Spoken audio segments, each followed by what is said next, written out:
You've cried into your pillow. You've whispered their name into the silence. You've stood in a room that still carries their scent, their photos, their energy, and felt like you were reaching into the void. But what if the void isn't empty? What if, the moment your grief spills over, you're not alone in that pain?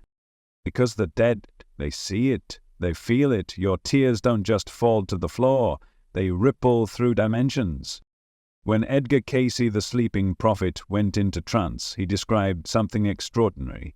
He said that thoughts and emotions are more than inner experiences. They are living, energetic expressions. And when you direct those emotions toward someone who's passed, they reach that soul, not as words, but as light, as color, as vibration. Imagine this. You're crying alone in your room, but on another plane, the person you lost is surrounded by waves of gray energy. Thick, heavy. It wraps around them like fog. They're trying to move forward, to ascend into healing, into the light. But your sorrow holds them close, like gravity. It doesn't mean your love is wrong. It doesn't mean your grief isn't sacred. But it does mean your energy has power, far more than you've been told. Case wasn't the only one to speak of this. Indigenous mourning rituals across the world, from the Zulu of South Africa to the shamans of Peru, speak of the same truth.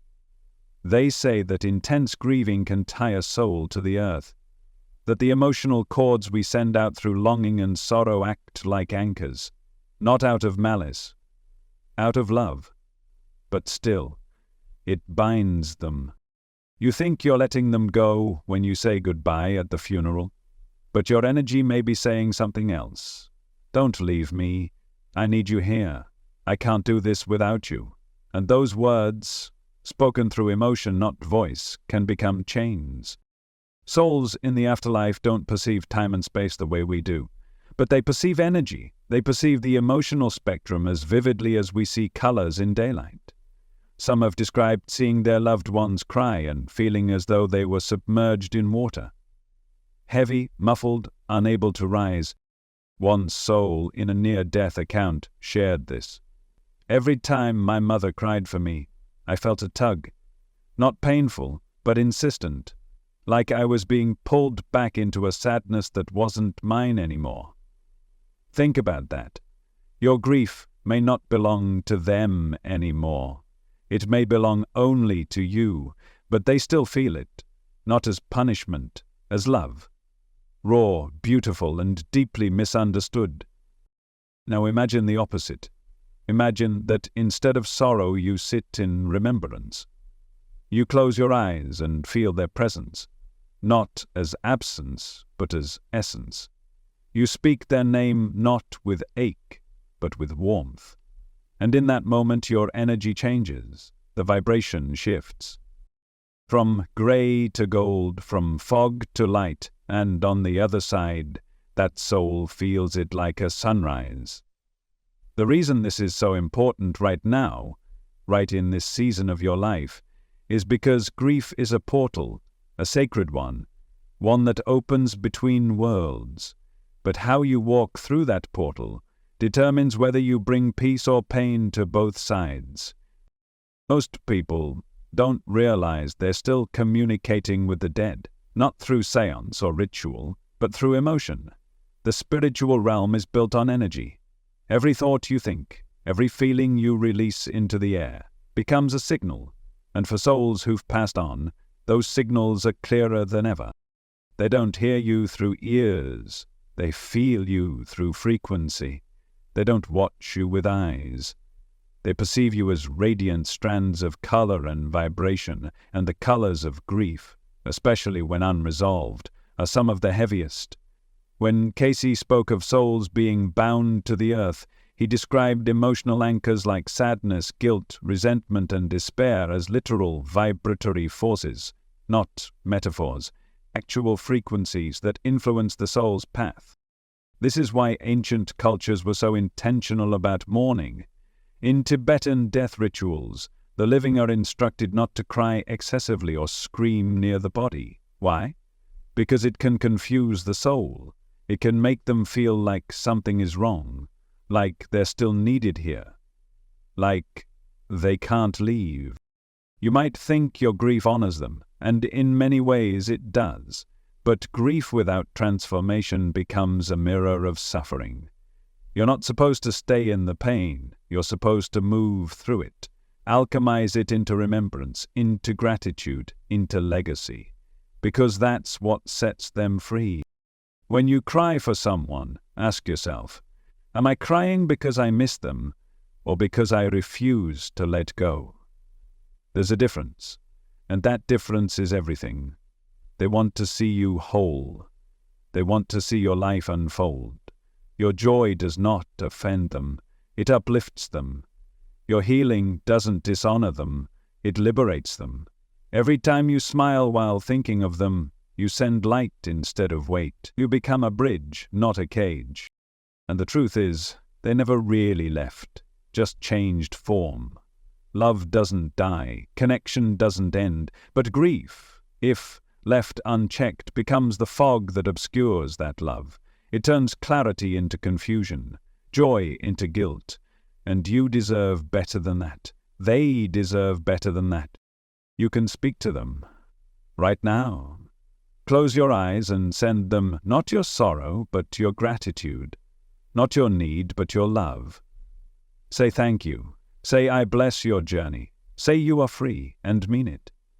Because when you do, you'll feel something shift. You'll feel the release on both ends. They don't need your sadness. They need your peace. You might not be able to see them, but trust, they see you, and they're waiting for the moment when your tears become light. You've probably heard the phrase, they're gone but not forgotten. But that's not entirely true, is it? Because deep down you don't just remember them. You still feel them. And that feeling, that invisible thread between your heart and theirs, it's not your imagination, it's energy, it's real. Grief doesn't mean they've vanished, it means the connection has changed form. Grief is not a severing, it's a tether, a living, vibrating cord of emotional energy that stretches across dimensions. And every time you think of them, cry for them, speak their name in the quiet, that tether pulses with new energy. When you cry, you're not just expressing sadness, you're transmitting a frequency. Tears in the physical world are water and salt, but on an energetic level they're charged with memory, intention, and vibration. They carry emotion like rivers carry silt, and once they are released, they don't simply evaporate, they radiate. Imagine it like this. You're standing in your kitchen. Grief catches you off guard. The tears come. But as those tears fall, your entire field, the electromagnetic aura that surrounds your body, begins to shift. Your heart emits a specific rhythm. Your thoughts send out pulses, and all of it together forms a wave. A wave that doesn't stop at the walls of your home. It expands outward, into the ether, into the spiritual field. And for the souls who dwell there, those who have transitioned from the physical to the energetic, those waves are unmistakable. It's as if you lit a flare in the night sky, and they can see it. You might be thinking, this all sounds beautiful, but is there any proof? Yes, and not just from mystics. Science has started to catch up. According to studies from the HeartMath Institute, your emotions create distinct electromagnetic fields that are measurable several feet outside your body. Your heart, in particular, produces a field that is not only larger than the brain's, but also changes based on your emotional state. Joy creates one frequency, gratitude another. Grief generates a wave that is slower, denser, more dissonant. Not evil, not wrong, but heavy. Now combine that with what Edgar Casey described in his readings, where he explained that the soul perceives energy not just as sensation, but as color, tone, and light. He said souls in the spirit plane see emotions like we see sunlight through a window. They can tell when we're in despair. They can tell when we're at peace. In Casey's trance states, he would often speak of those who had passed on, saying they were aware of the thoughts and emotions directed toward them. He wasn't speaking in metaphors. He meant it literally. He explained that thoughts, especially those soaked in strong emotion, acted like beams of energy that reached across planes of existence.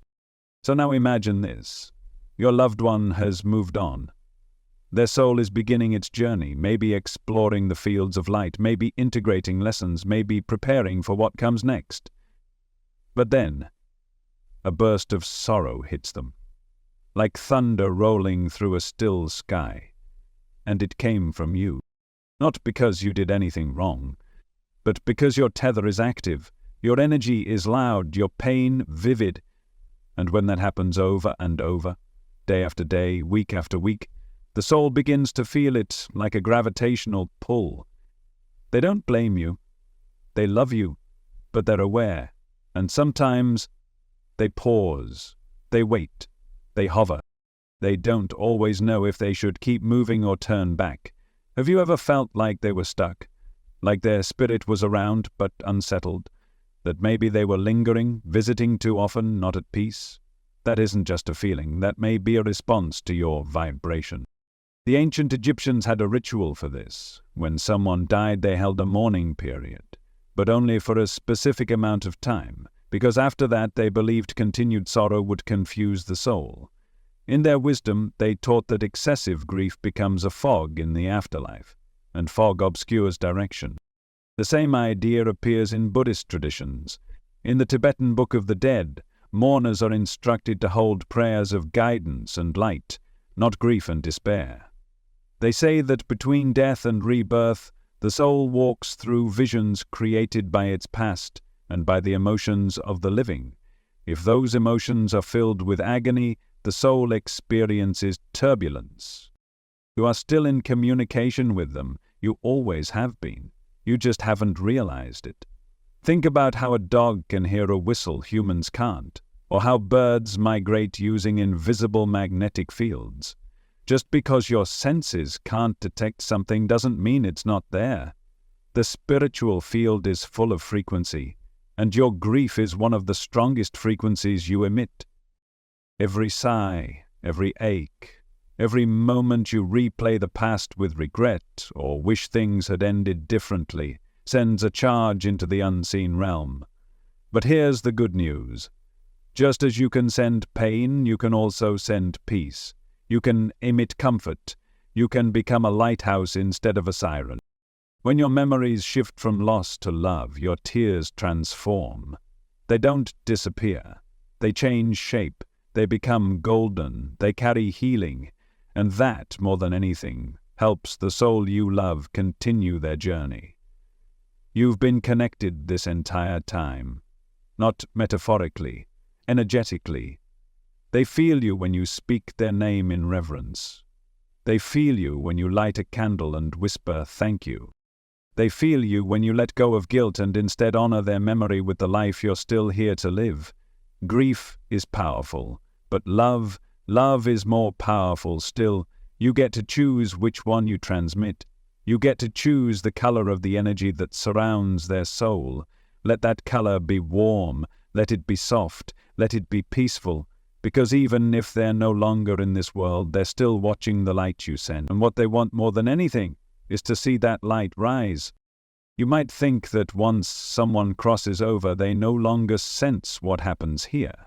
That they leave the body, float off, and become a vague presence somewhere far beyond our reach. But that's not what Edgar Casey described. In reading after reading, Casey said that souls remain conscious, not just of their own journey, but of ours, especially when our thoughts and emotions are directed toward them. He didn't say the dead forget us. He said they're aware, they're responsive, they're sensitive to what we send them. He called it the law of mind, the principle that thought is not just mental, it's spiritual substance. And in the afterlife, that substance becomes perceptible. Souls don't hear you with ears, they don't see you with eyes, but they receive you through frequency, through vibration, through intention. When you grieve, the energy of that grief becomes visible. Souls perceive it as form, as light, as shadow. In Casey's words, the entity feels joy when remembered with peace, but it feels sorrow when grief binds the living. That's not poetic language. That's metaphysical reality. To them, your sorrow isn't abstract. It's a cloak of energy, dense, tangible, something they have to move through. And if that sorrow is prolonged, especially if it comes with guilt, regret, or hopelessness, it becomes a kind of energetic gravity. They don't judge you for it. They don't withdraw in anger. But they feel it. And when they do, their movement, what Casey referred to as the soul's progression, can become weighted. Imagine trying to walk through water, or trying to rise through fog. The more intense your sorrow, the more it pulls them back toward the vibratory field of earth. You might not see this, but they do. Not as sadness, as shape. One woman, in a documented near-death experience, described seeing a thick, grey mist surrounding people on earth who were grieving. She said she could feel the sorrow clinging to her like wet clothes, that only when her loved ones began to release their pain did she feel like she could float upward, into peace. Others have shared similar accounts, souls perceiving colors radiating from the living, vibrations like waves of light, with each emotion casting its own hue. Love emits a warm glow, gratitude sparkles like gold, but grief, especially unresolved grief, appears as dull grey, heavy blue, or even storm-colored black. They said that all thought is action, that when you think of someone with intense feeling, you are quite literally forming a bridge, a current, a beam of energy, and in the afterlife that beam is visible, not symbolic, actual. So think about what you've been sending. Every time you sit quietly and feel overwhelmed with sorrow, that energy expands. Every time you replay the final moments of their life, wondering what you could have done differently, that energy thickens. Every time you whisper, "I'm sorry," through tears, not because you wronged them, but because you feel lost without them, that energy darkens, and they feel it, not because they want to, but because love makes them receptive, because connection makes them open. But now imagine the opposite. Imagine sitting in stillness and saying, "I remember the joy. I'm grateful you are in my life. I hope you're at peace, and I release you with love." That shifts the frequency instantly. What they receive is light, color, expansion.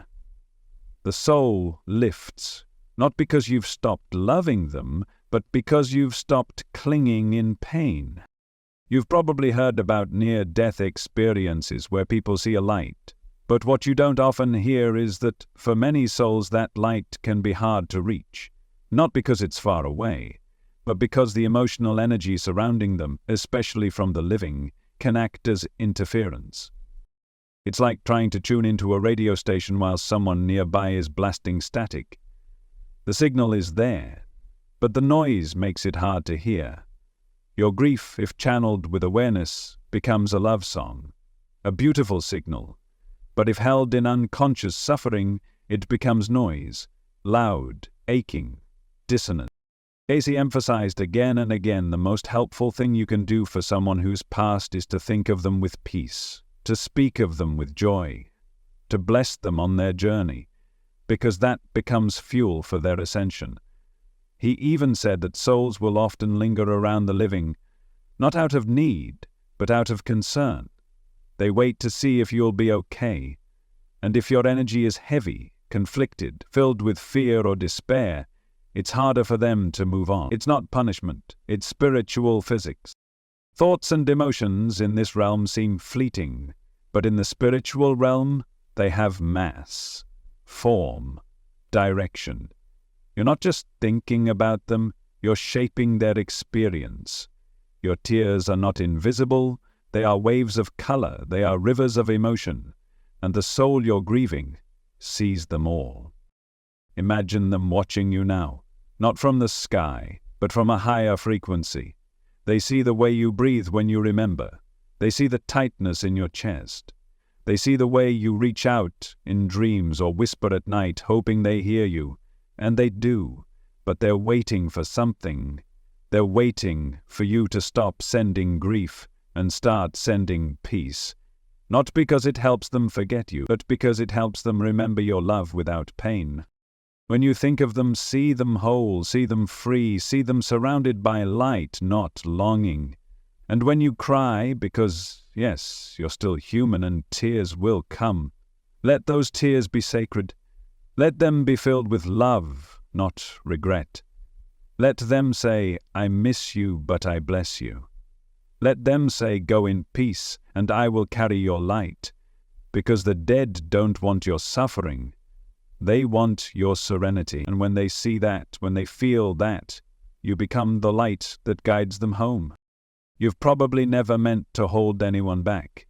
Your love was never meant to be a prison. But what if, without realizing it, that very love, when wrapped in grief, has become a chain? Prolonged grief has a gravity to it.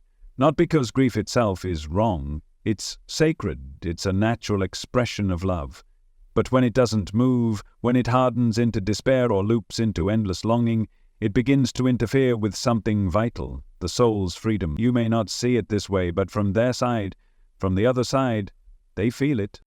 When your mourning becomes your identity, when your tears are no longer waves of healing but echoes of the same unresolved ache, the soul of your loved one may begin to feel tethered, not because you summon them, not because you're doing anything consciously, but because emotional energy is powerful, and when it's rooted in the past, it creates a loop that a soul can feel and sometimes respond to.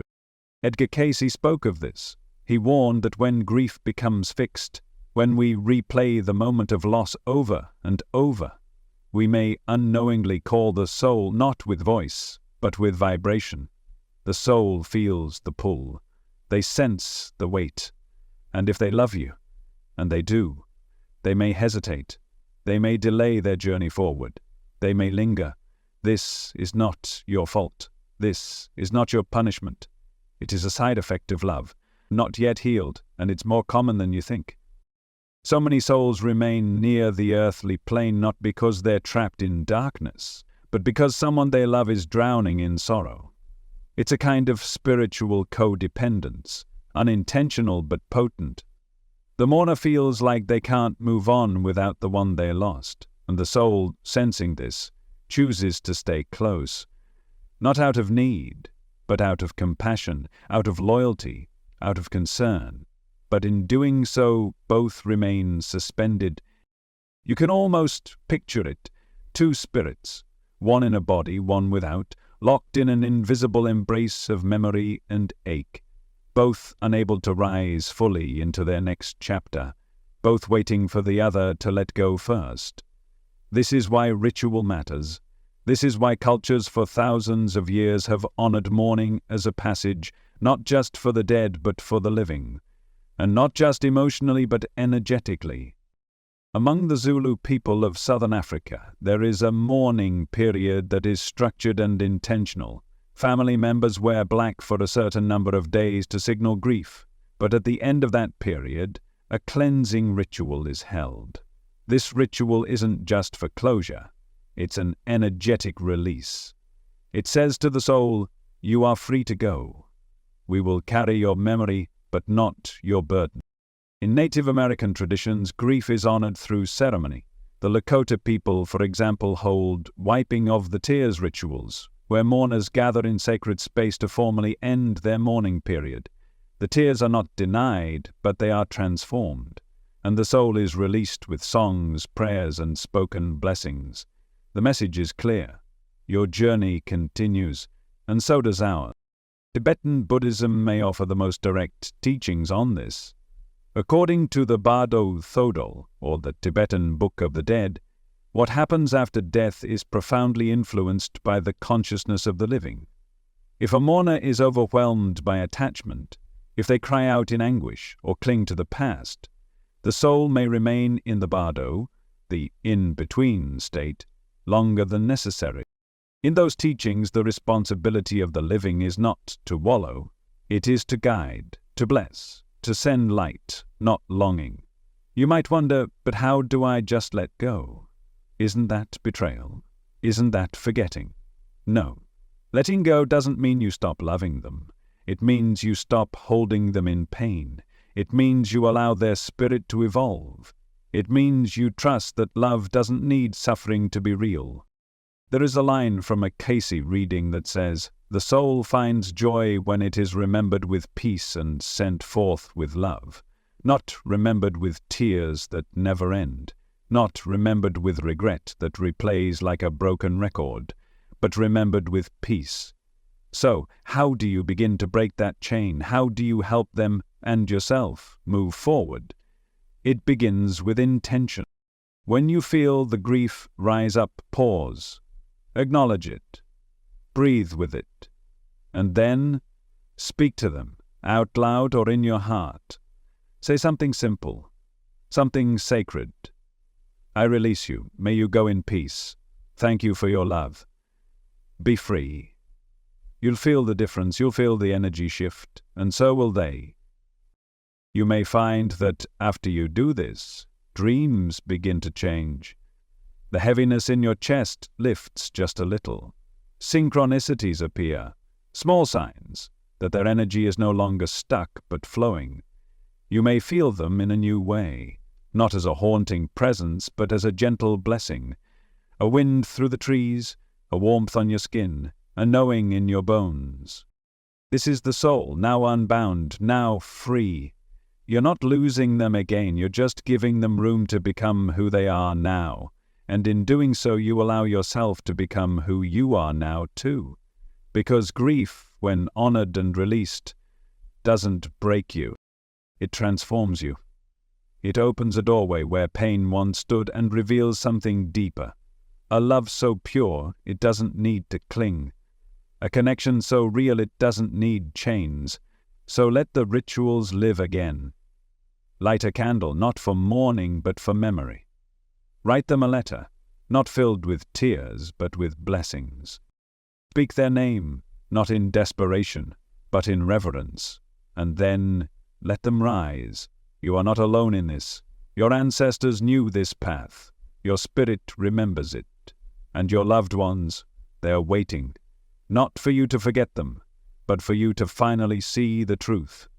You were never meant to hold them here. You were meant to send them light. And now, it's time. Here comes a point in every soul's journey, yours and theirs, when the pain must be transmuted, not ignored, not erased, but transformed. Because grief, when met with presence and intention, can become something extraordinary. It becomes light. You see, sadness is not the enemy, it's the starting point, the doorway. But you were never meant to live there. You were never meant to carry sorrow as your story's final chapter. The purpose of grief isn't to drown you, it's to awaken something sacred inside of you. It's alchemy, and you are the alchemist. You can turn sorrow into remembrance. You can turn ache into gratitude. You can turn longing into blessing. And when you do, something incredible happens. Not just inside you, but across the veil. The soul you've been holding in your heart feels it. They feel the shift. It's as if a weight lifts from their energy body. As if the grey mist starts to dissolve. As if, for the first time in a long time, they can move freely, lightly, toward the next phase of their journey. Because your healing helps them heal. This is the forgotten truth. The dead don't need your despair. They need your release. And your release is not rejection, it's liberation. It's saying, I honor what we had, I love you still, but I no longer need to suffer to prove that love. And that, right there, is the moment they rise. When you cry with remembrance instead of regret, they rise. When you whisper, go in peace, I will be okay, they rise. When you begin to live again, not just exist but truly live, they rise higher still. Because your joy sends them upward. Your gratitude becomes wind beneath their soul's wings. They don't want to be your reason for sorrow. They want to be your inspiration for light. So, how do you do this? How do you shift from grief as a chain to grief as a doorway? You begin with small acts of spiritual transformation, tiny rituals that realign your energy and theirs. You don't have to be a mystic. You don't need to be an expert. You just need to be willing. One of the most powerful practices is a gratitude ritual. You can do it any time. Sit quietly. Close your eyes. Bring their face into your heart. And then begin to name the gifts. Not the pain of losing them. The beauty of having had them. Thank you for the way you laughed. Thank you for that day we watched the sky turn pink together. Thank you for loving me the way you did. Let each sentence be a beam of golden light. Let each memory be a string on a harp gently played in the unseen. With every word of thanks, you're changing the frequency of your grief. You're lifting it from sorrow into blessing. You can also speak affirmations, not to convince yourself, but to align your spirit with truth. I release you with love. I trust your path beyond this life. You are free, and so am I. These words matter more than you know. Spoken with intention, they become spiritual keys, unlocking doors both in your heart and in theirs. Even lighting a candle becomes sacred, but not the way it's often done. Don't light a candle in mourning. Light it in celebration. Light it as a symbol of their continued light, as a beacon that says, I see you, and I send you peace. And when you do, speak into the flame. Say their name with reverence, not to summon them, not to cling, but to bless. The energy you release in that moment reaches across dimensions. The soul feels it like warmth on their back, like a gentle push toward the stars. This is the kind of love that heals both sides, the kind of love that doesn't bind but expands, the kind of love that understands that death isn't the end. It's just a new chapter, written in light instead of flesh. You can write those chapters too. You can continue the story through the way you live. Every act of kindness you perform in their honor sends light through the ether. Every dream you follow with their voice in your memory becomes a ribbon of energy stretching into their realm. And every moment you choose joy, not fake, forced joy, but the kind that comes from deep peace, they feel it like music. They feel it like freedom. Because when you transform grief into light, you change everything. You release yourself from the weight of the past. You release them from the gravity of sorrow, and you meet each other in a higher place, a place beyond pain, beyond clinging, beyond illusion. That's the gift of conscious mourning. That's the spiritual maturity your soul is now stepping into. Not to forget, but to remember rightly. Not to stop loving, but to love in a way that liberates. They're waiting for that. They're waiting for the signal that it's okay to rise. Not because they don't love you, but because your love has become something purer, more expansive, more divine. The old kind of grief said, I can't go on. The new kind of grief says, because I loved you, I will go on, and I'll carry you with me, not in sorrow, but in spirit. You were never meant to build a shrine out of your sadness. You were meant to become a vessel of their light. Let that light shine. Let it move through your actions. Let it become your offering. Because the moment you do, they rise, not away from you, but beside you, in a new form, in a new light, in a freedom you've both been waiting for. Maybe you've felt it already, those quiet moments that feel too meaningful to be coincidence. A sudden breeze when you think of them, a flickering light, a song playing at just the right time, their name showing up in the least expected place. You might have called it wishful thinking, but it wasn't. Those were messages. Proof that something real exists beyond the veil, that love, when purified by peace, becomes a bridge between realms. So many people who've experienced deep grief and then made the choice to release gently with reverence report something remarkable. The heaviness lifts, but more than that, something new arrives in its place. A dream so vivid, it doesn't feel like a dream. Scent, familiar, nostalgic, appearing out of nowhere. A feeling during meditation like someone just walked into the room even though no one's there. These are not accidents. They're invitations, visitations, gentle affirmations that say, I'm still here, just not in the way you expected. And these experiences often don't happen in the throes of anguish. They come after the shift, after the moment you say, "I let you go in love," when the grief has softened into gratitude. That's when the veil thins. That's when your channel opens, because peace has a higher frequency, and the soul can reach you more clearly when you're not submerged in pain. One woman shared that after her mother passed, she grieved in silence for months. No signs, no connection, only darkness. But the day she finally sat in meditation and said, "Thank you for everything, I know you're free," she had her first dream of her mother smiling in radiant light. No words, just presence and peace. Another man lost his brother and spiraled into depression, but when he started writing letters to his brother, not to complain but to share memories, to say, "I love you and I'll live well for you," he began finding dimes everywhere. Not pennies, not nickels, always dimes. Even in locked rooms, always when he was thinking of his brother with love instead of pain. These stories aren't rare. They're echoed by thousands across cultures and belief systems. And when you ask those who've had near-death experiences, the message becomes even clearer. They describe seeing their own funerals, watching their families grieve, and almost every one of them says the same thing. Their loved one's pain felt like a pull. Not metaphorically, but physically, like gravity.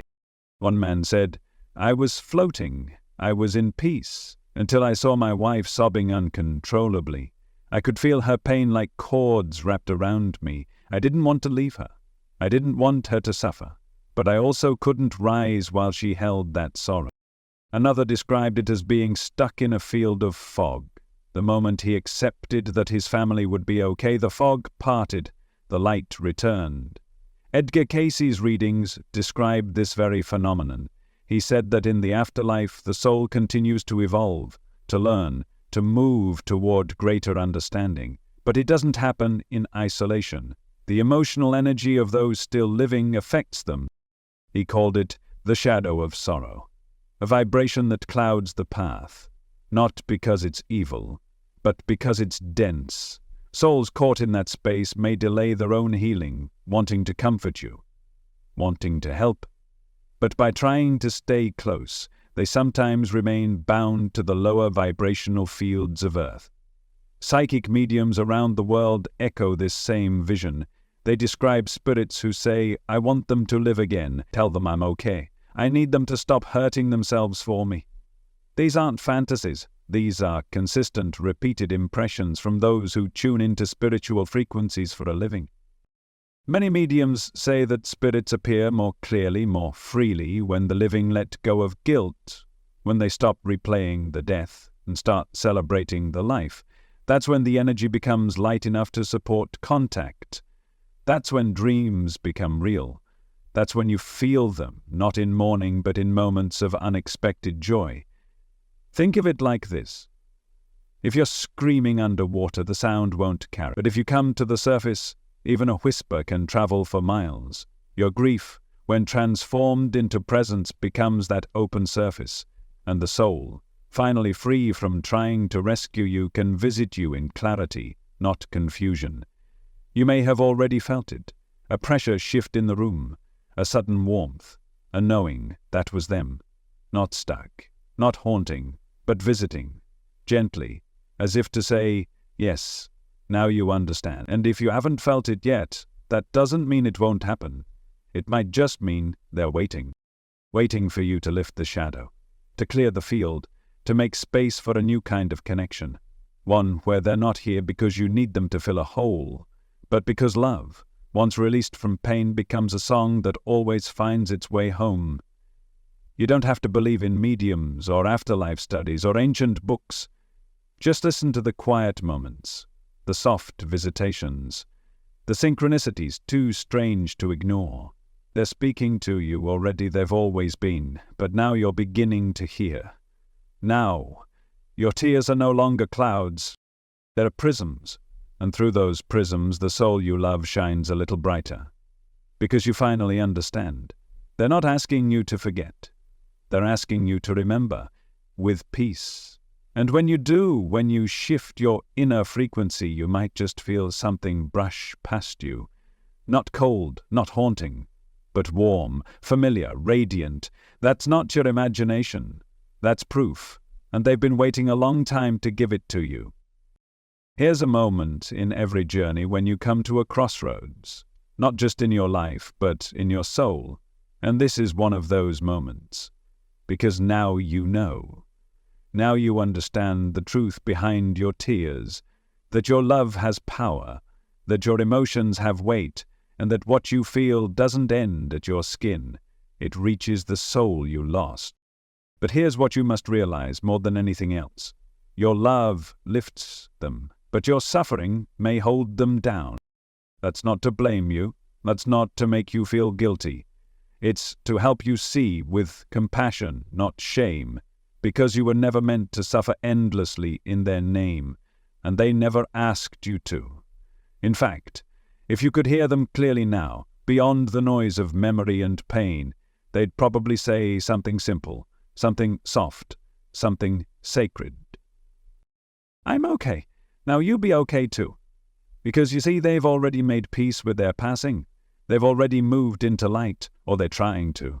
It's you who's still standing at the doorway. It's you who keeps looking back. And the longer you stay fixed in that gaze, the longer it takes for both of you to truly move forward. Love is not pain. We confuse that. We think the depth of our agony somehow proves the depth of our bond, but it doesn't. What proves love is what love becomes. Does your love turn to legacy? Does your love breathe life into memory? Does your love expand or collapse? You don't have to stop missing them, that's not the point, but you can stop punishing yourself. You can stop wearing your grief like a wound that never heals. Because when you carry it that way, you send a signal that says, I'm not ready, I'm not okay, I still need you here. And that can hold them. They may stay nearby, not because they're lost, but because you are. Not because they're in need, but because they love you too much to leave you in despair. But when you begin to heal truly, deeply, they get to rise. They get to continue their journey not with guilt but with joy, knowing you'll be okay. Knowing their presence has become your strength, not your suffering. This is the final gift you can give them. Not flowers at a grave, not tears in the dark, but freedom. Emotional freedom. The permission to go, the blessing to ascend. And in giving that gift, you receive one too. Because you are not just freeing them, you are freeing yourself. From the weight, from the story that says you must ache forever to prove you cared. From the belief that letting go means forgetting. It doesn't. It means you're ready to honor them with something more powerful than pain. You're ready to walk the path of transformation. This is where grief ends and awakening begins. This is where sorrow becomes devotion, where memory becomes mission, where loss becomes light. You've already made it so far. You've cried, you've questioned, you've called into the unknown, and now you're standing at the threshold of something sacred, the decision to shift, to move from mourning into meaning, from ache into presence, from grief into grace. You still carry them, yes, but not in chains, in light, in breath, in the way you treat others, in the way you forgive, in the dreams you dare to chase because they can no longer chase their own. That's how you honor them now, not by standing still, but by moving forward, with them, not for them. You speak their name in sunlight now, not just in shadow. You find them in the wind, in the trees, in your laughter, and every time you choose life over loss, they rise again inside you. Because the truth is, you don't lose someone you love, you lose the form, but not the essence, not the soul. That lives on. And when your heart stops breaking, you can finally feel that essence. You can finally sense them, not as absence, but as expansion. You begin to understand that death is not the end of connection, it's the beginning of a new kind. One that requires presence instead of pain, awareness instead of attachment, trust instead of torment. This is the crossroads of compassion and consciousness. where you see clearly that pain served its purpose. It cracked you open, it brought you to your knees, but it also showed you how deeply you could love. And now it's asking you to rise with that love, reshaped, refined, realigned. You were not meant to stay in the valley forever. You were meant to rise to the mountain top, to look back with tenderness, not torment, to say, I remember, I honor, and I live, because you're still here, and that means your story isn't over. That means their light gets to live on, through you, through your voice, through your actions, through the way you treat your own heart and the hearts of those around you. This is your transformation. This is their legacy. And this is how you both continue, together, in love, in freedom, in light. Grief isn't a flaw in the system. It's not a mistake in the design of love. It's a sacred invitation, one that calls you to look deeper, to feel more fully, to evolve on both sides of the veil. It's not here to punish you. It's here to awaken you. Because grief, when honored consciously, becomes one of the most powerful catalysts for spiritual growth. Not just for you, but for the soul you lost, or rather, the soul you still love. They're not disconnected from your journey. They haven't stopped caring. In fact, their awareness of your emotional state has only grown sharper, more attuned. They see you clearly now. They feel the texture of your energy. They respond not to your words, but to your frequency. And they're not looking for your agony. They're waiting for your joy, because that joy is their signal. That joy tells them, I've made peace with your absence. I've transmuted the pain into presence. I've found the courage to live again. You think you need to hold on to sadness to honor them. But they don't want your sadness. They want your light. They want to see your spirit bloom in the aftermath of loss. They want to know that their love didn't leave you broken. It left you brighter. That's the mirror they're looking into. Not your grief, but your healing. They don't linger for tears. They linger when those tears become chains, but when your tears become soft, gentle, radiant, when they fall with love, not longing, they carry something sacred. They carry freedom. This is how you reframe grief. You stop seeing it as something to survive. You begin to see it as something to understand.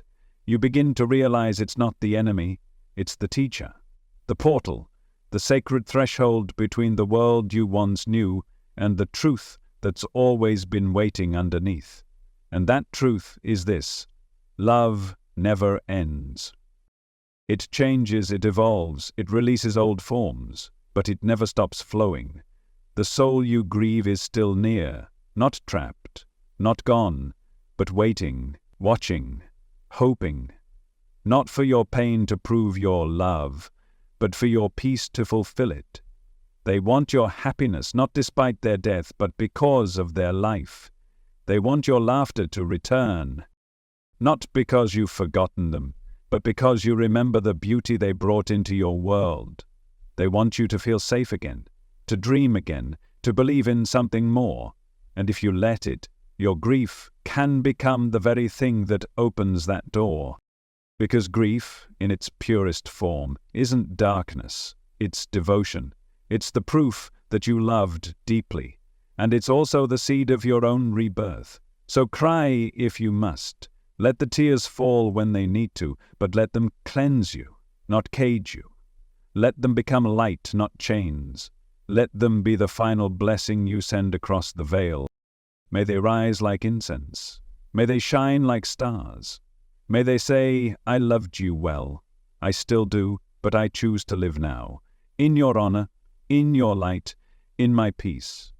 That is the most sacred gift you can give, to them, to yourself, to the divine.